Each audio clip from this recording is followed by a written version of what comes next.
Welcome. This is DB Talking Now, DB Talking Birds, DB Talking Philadelphia Eagles. Welcome, everybody, to the chat. We are going to be discussing the state of the Eagles today as we are going into week 4 of the 2025 season. We will be playing the Tampa Bay Buccaneers this week on Sunday against or in Tampa Bay. There's a few things that I'm worried about. Obviously, the state of the Philadelphia Eagles. We do have quite a few injuries that we do need to discuss. Nolan Smith was placed on IR. Jacorian Bennett was placed on IR. And obviously, off-season standout wide receiver Darius Butler was also placed on IR. Apparently, none of the injuries are that substantial. That they're gonna be out for too long of a period of time. None of the injuries, from what I've read, from what I've heard, do require surgery. But let's talk about it. I mean, this matchup, the Philadelphia Eagles versus the Tampa Bay Buccaneers, obviously over the last 4 games, I'm pretty sure the Eagles are 1-3. Over the course of our I guess you can say our career, Jalen Hurts' career versus the Tampa Bay Buccaneers. Defensive coordinator or head coach Todd Bowles, formerly a defensive coordinator, a very defensive-minded head coach, obviously has had Jalen Hurts' number in the past. But if you look at all 4 of those games, to be honest, against the Tampa Bay Buccaneers, all 3 of the losses, we were dealing with significant injuries. The last loss that we had against the Tampa Bay Buccaneers obviously was earlier in the season, last season, and we just got absolutely blown out. Obviously, we didn't have our future Hall of Famer right tackle Lane Johnson, and we didn't have A.J. Brown or I don't even think Devontae Smith was playing that game. So there were a bunch of injuries that were not present for the previous game against the Buccaneers. But it's kind of like that this week. It's kind of like that this week. Unfortunately, it happened on the defensive side of the football for the most part, with Nolan Smith obviously being the starter at edge for us, and does play. I wouldn't say plays exceptional against the run, but does an adequate enough job and does a good job of getting to the passer. So he's going to be a huge loss, and then also losing Jacorian Bennett, who is a guy that filled in for Adoree Jackson last weekend.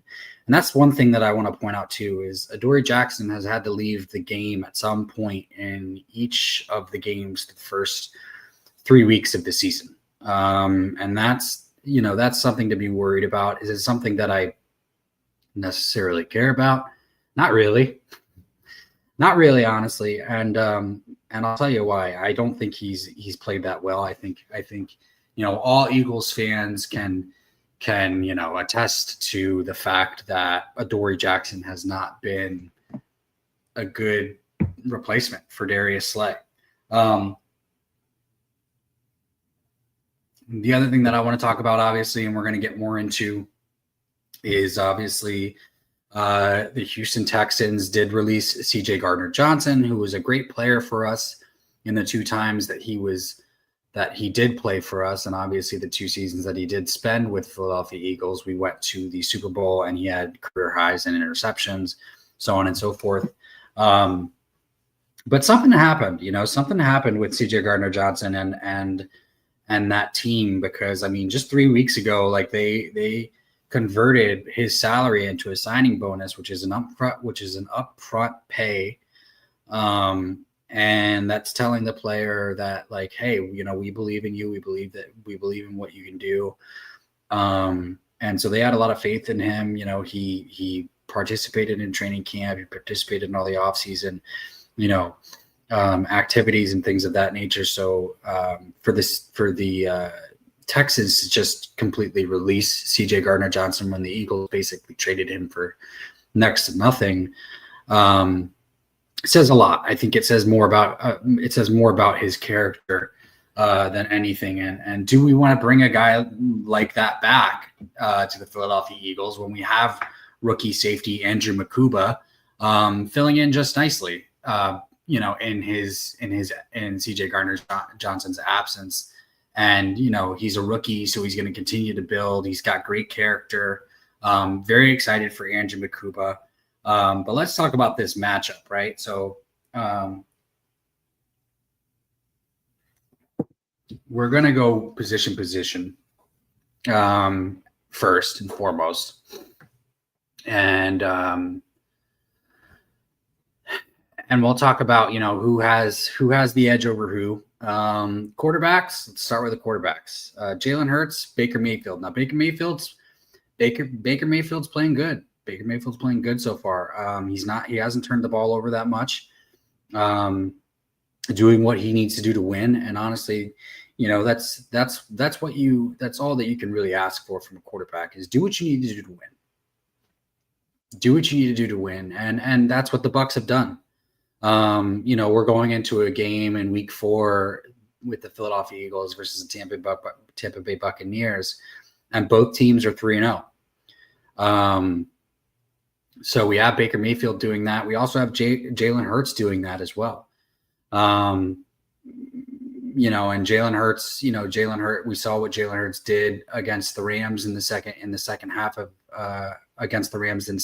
that game, throwing for 3 touchdowns and bringing us back. And so, but my honest opinion is, I think I'm going to give the edge to Jalen Hurts when it comes to position comparison for this Tampa Bay Buccaneers versus Philadelphia Eagles game. King, what's up, my man? Welcome to the chat. Invite your friends, like the video. I appreciate you being a loyal subscriber, my dude. One love. Happy Thursday. I really need to get my channel back up and running. So anytime that you join in, my dude, I absolutely appreciate it. Just trying to build something, that I can be proud of, and that we can, that we can all, a good platform for us to talk ball. King says Tampa doesn't really scare me. Their defense is a little suspect, but Todd Bowles does have Jalen Hurts' number. Yeah, agreed. And honestly, that's probably the thing that scares me the most, to be honest. Is I don't know what Todd Bowles is going to throw at Jalen Hurts this week, and I don't know if he'll be able to overcome it.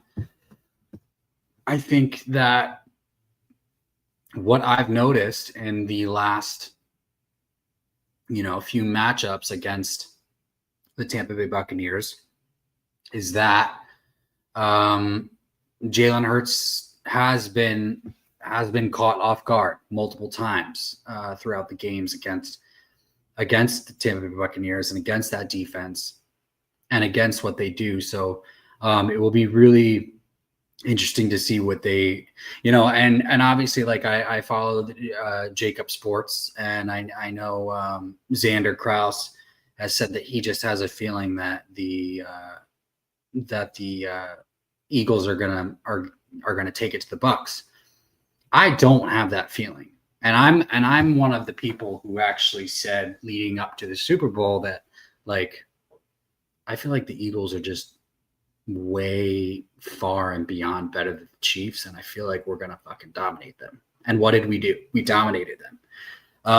So, like, I'm not trying to toot my own horn here, but when I usually make bold predictions, I'm usually spot on about, or not spot on, but I'm usually in the vicinity of being fairly accurate with my bold predictions. But King also says, but at the same time, the last time we faced Tampa, we were beat up badly. Now we're healthy.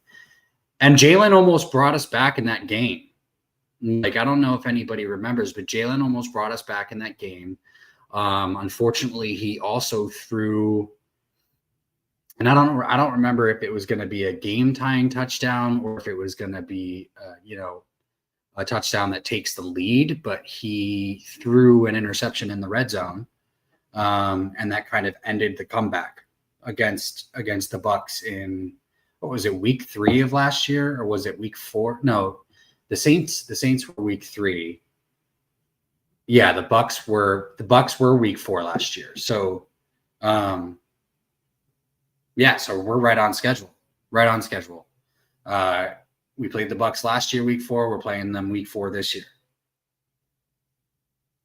The only difference is that we do not have a week 5 bye. We do not have a week 5 bye this year. But there is something to be said here. Before I get back into the position comps, or not position comps, but like the position comps to either of these teams, is I think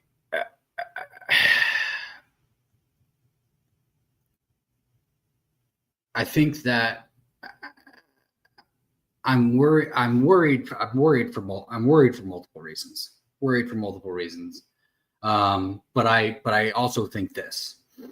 I think that, as we all know, last year something happened during practice, during the week 5 bye, after the routing that we took from the Tampa Bay Buccaneers, where it just motivated the team for the rest of the season.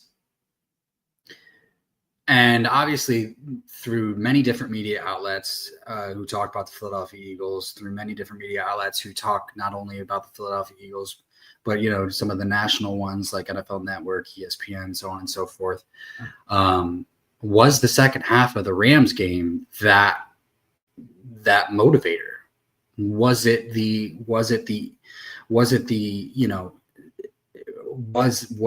the moment where we galvanized the troops based off of the second half of that Rams game?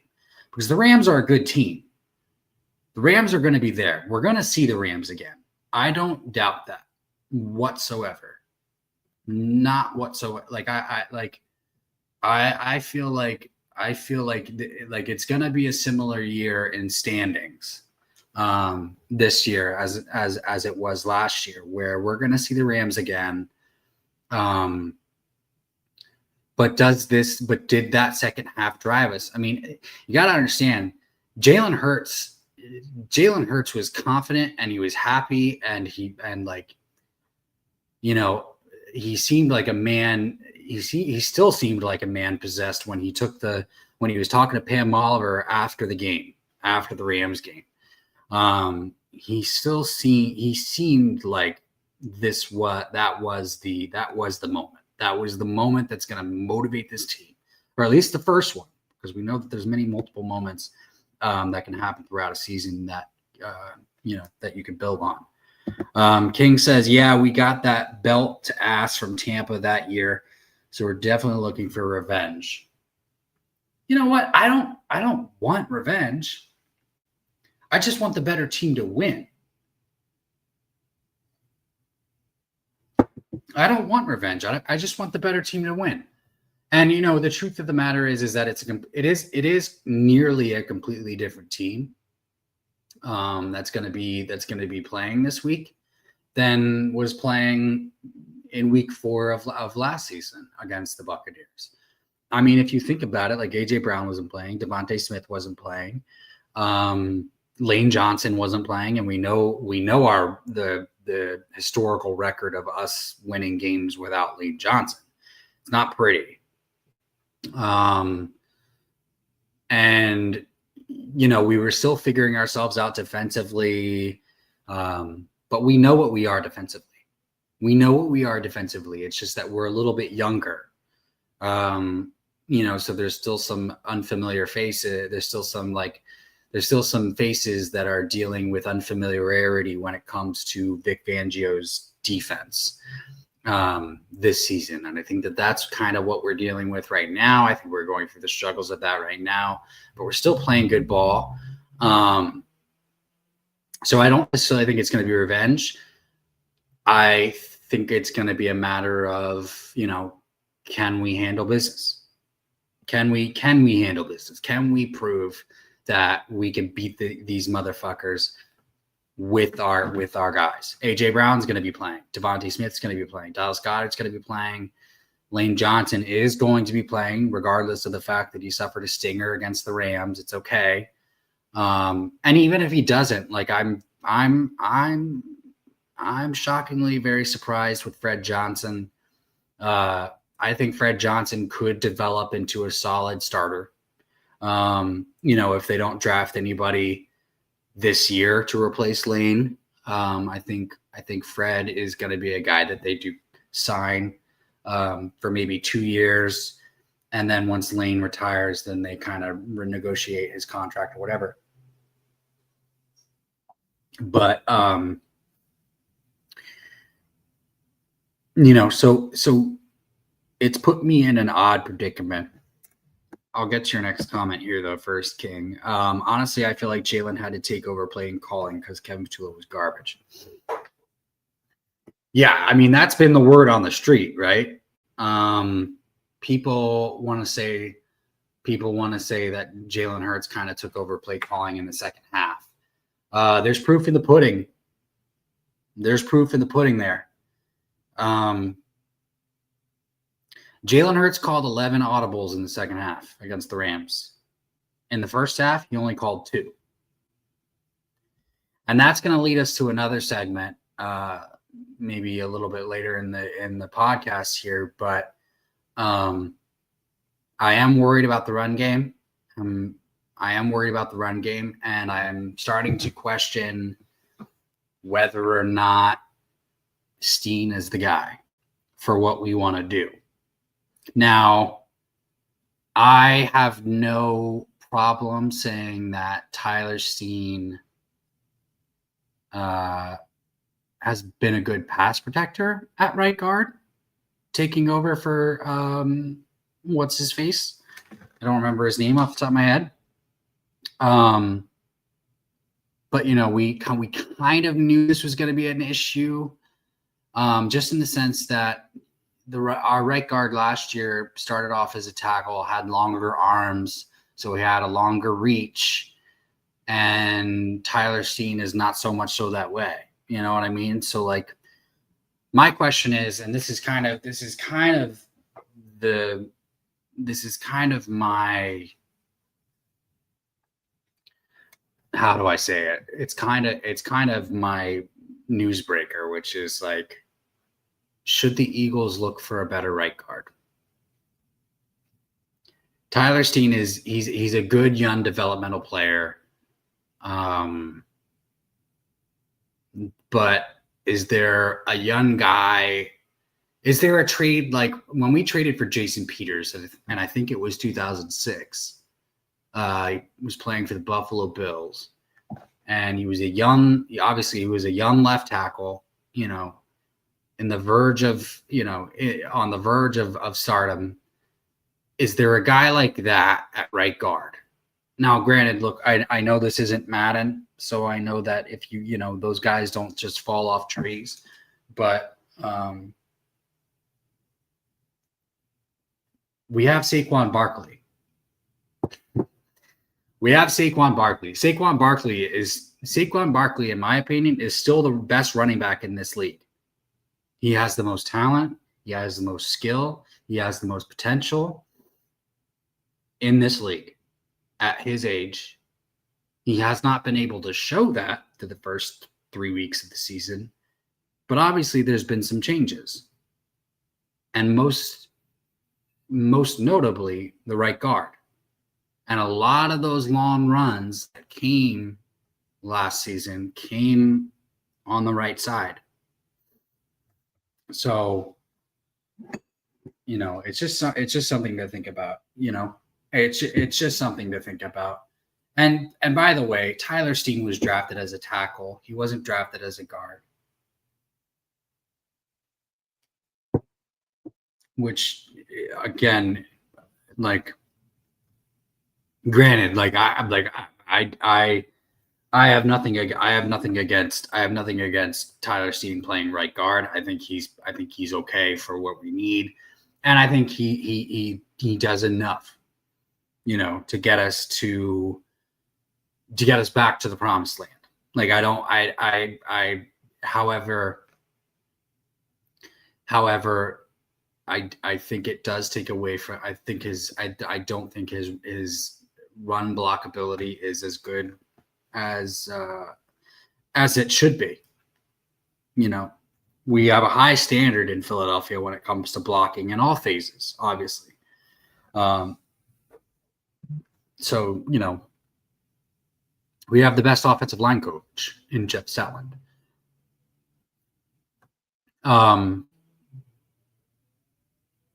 But we'll see. We'll see what happens. It's gonna be interesting to see how this game plays out, because I really want to see what they do moving forward. I know that they started to do more RPO against the Rams in the second half, which really opened up the passing game. So it's going to be really interesting to see how they attack the Buccaneers. Let me know what you think about that, King. Let me know what you think about that. It's going to be interesting to see how they attack the Bucs, because if we can get Jalen in a rhythm, in a decent rhythm early, it should open things up. And I think that that's what they need to start with. Honestly, I think that they should start with some early easy completions, get some RPO going, and then run off the RPO. Run and pass. Obviously, it's a run pass option. So, get Dallas Goedert involved. Make things easier for the offense. I honestly like. I hate that it's a revolving issue. It's a revolving issue, and I hate that it's a revolving issue. Like, this offense should not struggle. This offense should not struggle as much as it does, but it does. This offense struggles to find identity. And I think or it struggles to find dominance in games, and that's my issue with this era of Eagles football, is that from game to game, we struggle with finding dominance when there's multiple ways for us being dominant. Like back in the day, like if you look at Donovan McNabb, like back in the day, it's like if Donovan was having a bad day, then like we probably weren't going to be as successful. Unless Brian Westbrook was having an amazing day. The offensive line that we've had over the past 5 years has been better than that offensive line that Donovan McNabb had. And Donovan McNabb had a great offensive line. He had John Runyon, he had Trey Thomas, he had Hank Fraley, he had, Todd Hermans, Mayberry. He had these guys that played really well on the offensive line. But this offensive line, and I think the point that I'm getting to here is that we need to get Saquon going just as much as we need to get AJ going. And I think people are failing to realize that. We have to find ways. Because here's the thing. We don't have to necessarily worry about Devontae. Devontae is going to find a way. Devontae is the best route runner on the team. Devontae is going to find a way. Devontae is going to find a way to be the safety, he's Devontae is going to be fine. You don't have to worry about Devontae. Devontae is going to get his 800 yards, his 6 touchdowns. He's going to get that, but And those are usually the numbers of a player that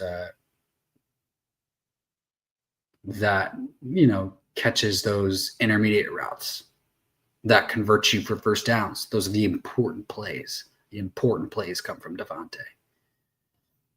The big plays need to come from AJ, and they need to come from Jalen, and they need to come from Saquon. So, like, everybody wants to talk about AJ, but it's like they have to figure out a way to get Saquon going just as much as AJ. And I know, and I have faith, and the reason why I have faith is because there's just something different about Jalen this year. He's confident, he's cool, he's collected, and he's showing it on the field. He really is. He like you look at haters want to hate, and they want to, like, not to quote Taylor Swift, but haters are going to hate. And I mean, you look at week 1, and you look at how decisive Jalen looked and how on point he was, how poised he was. In week 2, he was the same way. He took some big hits in week 2, against the Chiefs. And week 3, like, the play calling was trash. Until, Jalen Hurts got into a sideline spat with offensive coordinator Kevin Patullo and said, "This is what we're doing." I don't doubt that. I think that there's truth to that. Do I know if it's factual or not? No. But I believe it. I've been a fan of this team for 34 years. I know I can read lips of a quarterback. I can read lips of a quarterback having a conversation with their offensive coordinator like the back of my hand, to be completely honest with you. King says Saquon will run all over Tampa, but we need to mix it up because a lot of teams are already catching on what we're gonna play next. Yeah, I mean, I hope that Saquon has a breakout game against Tampa. I really do. I hope that he does. I think it's a good opportunity for that to happen. And I don't know if you remember, like, last year in week 4, but it was actually a long Saquon run that sparked the comeback in that game. Obviously, we didn't complete the comeback, but it sparked it. So yeah, I mean, I hope Saquon kind of has like a breakout game. I hope he goes for like 130, 140, whatever. He's certainly capable of doing it at any point in time. That's fine. I mean, honestly, as far as the defense, the defenses don't know how to contain this team. They don't know how to contain this team, and that's the truth of it. If they want to focus on Saquon, okay, focus on Saquon. Jalen will beat you. Will Jalen beat you consistently? That's the question. That is the question, because it seems like that's the consistent approach that defenses are taking. It's like, okay, well, if we take away Saquon, Jalen may play good against us this week, but at some point he's gonna fold. At some point he's not gonna do as well as he normally does, and he's gonna throw an interception.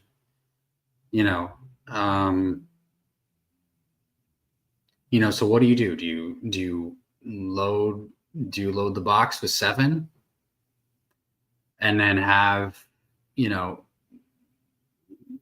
you load the box with what, 7, 5 down, 2 linebackers, and then you have 4 defensive backs on the field? One bracketing, 1 or 2 bracketing fucking Alshon, or not Alshon, shit, AJ. Well, then you have Devontae Smith one-on-one.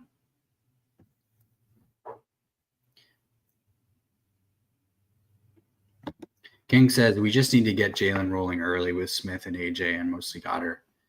I agree. I think if we get Jalen rolling early, then we can open up the run game, and then we can start to use the RPO. And I think that's honestly how it should be played. That's honestly how it should be played. I honestly, like, I don't know. Like, the RPO should be the last thing. And I say that because the RPO should either be the second thing or it should be the third thing. And I say that because each game is going to be different. So each game you're going to need to pass to run. Each game you're going to need to run to pass. But, like, if you're doing one of them successfully, then that gives you the ability to do the RPO, and it becomes confusing. You know, like,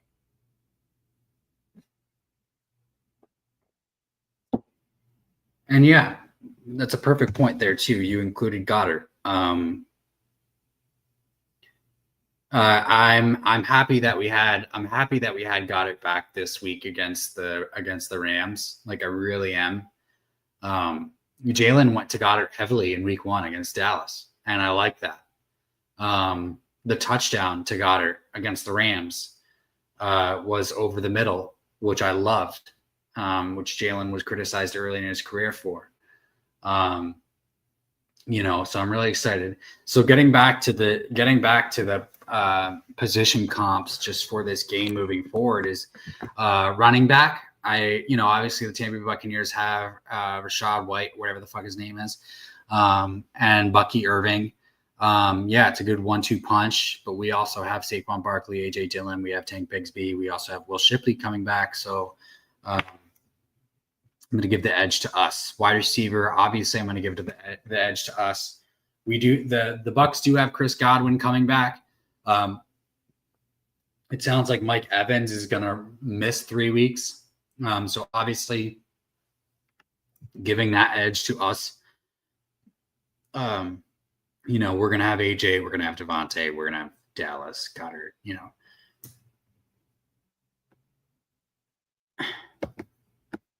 King says the main thing with defense is that we need to contain Baker. And that rookie that they got, hopefully Jackson, is not on him.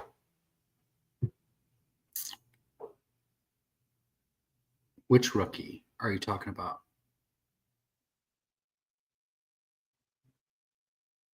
Which rookie are you talking about?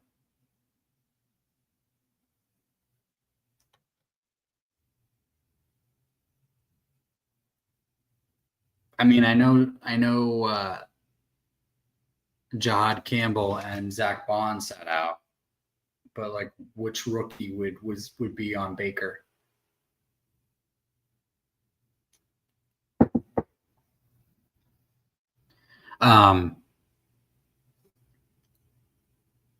Yeah, in my opinion, I think Baker's going to be similar to containing Dak. This is something that I thought about earlier in the week, which is that I went back and I thought about how the first move that Andy Reid made when he went to the Chiefs was to trade for Alex Smith. Now, Andy Reid always loved Alex Smith, wanted to have him in Philadelphia. Didn't get him in Philadelphia. But when Alex Smith went to the Chiefs, played for Andy Reid, he started to look like a poor man's Aaron Rodgers. And in my opinion, with the revitalization of Baker Mayfield's career, I think he's a poor man's Alex Smith. I think that's actually a perfect comp. So do I worry about that? Baker has better grit. Baker's a good quarterback. He's the only reason I'm worried. him and their rookie from LSU, Emeka Egbuka, the wide receiver, having a phenomenal season so far. I actually really liked him coming out of the draft, but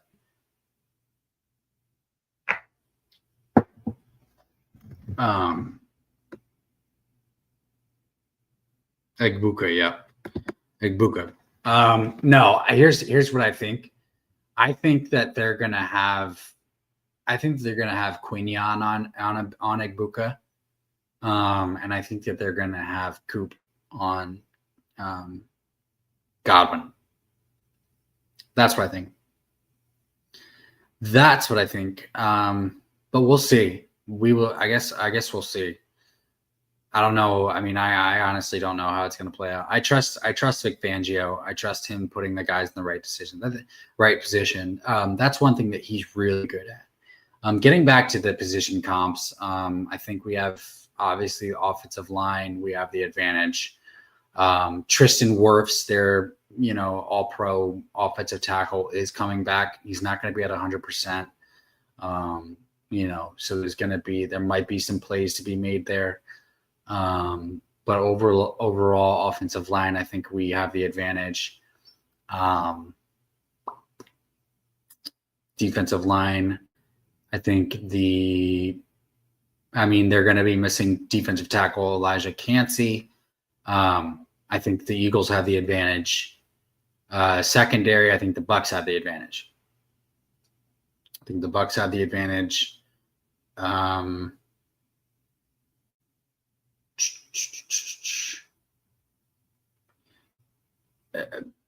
The Eagles have most of the advantages in this game. The only advantage that they don't have is fucking weather. And Tampa Bay is a tough place to play when it comes to weather. It's going to be 96 degrees on Sunday in that stadium, and with the humidity. Hey, King, quick question. Does it sound like I'm speaking to you on the laptop mic, or does it sound to you like I'm speaking to you on a headset mic?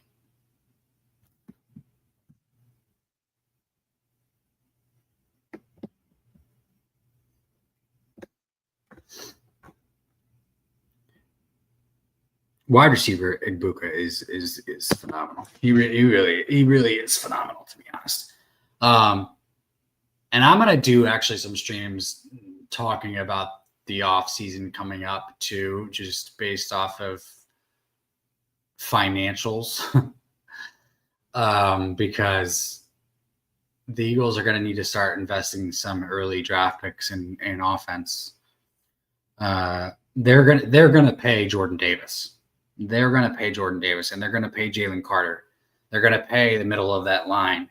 So there's quite a few things that they need to figure out. They need Jalen. They need actually Nolan Smith not playing as well, and Reed Blankenship not playing as well actually helps us in contract negotiations. I'm going to save a separate stream for this conversation, but. Headset mic, you sound good. Okay, I hope so, because when I heard it back on YouTube, it did not sound good at all. It sounded like a stereo. But thank you. Thank you.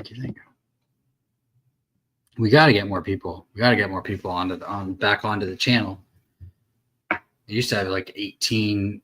At least 18 is a lot. Like I used to have like 18 like joining all at once. Like that was a lot of fun, But so what do I think? I think the Eagles should win this game.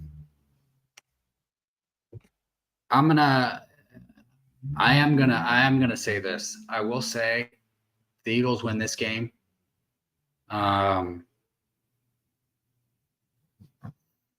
If the Eagles win this game, I think let's look at their schedule. They have the Broncos. The following week.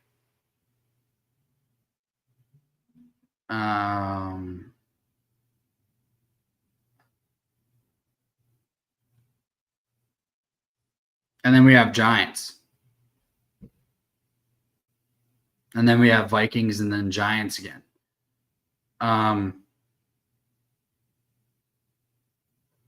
If the Eagles win this game, we're gonna go 8-0 heading into the bye.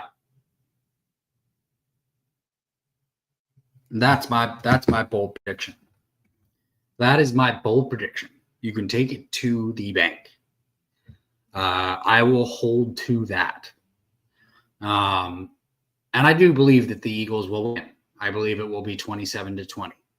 There you go. There it is. I feel like it's going to be a 4-point spread, but I feel like the Eagles will cover it by winning 27-20. So,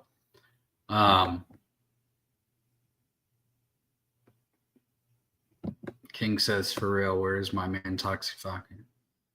Yeah, I want to build this shit back up. I want to build it back up so that I can, start getting serious with this thing again. But the best things take time, and you just got to keep it moment to moment and enjoy the process as it goes along. And hey, King, I appreciate you for being a part of the journey.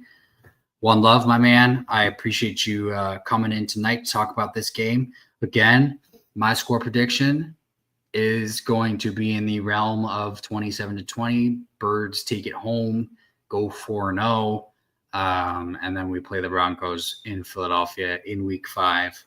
And we go from here and we go from there.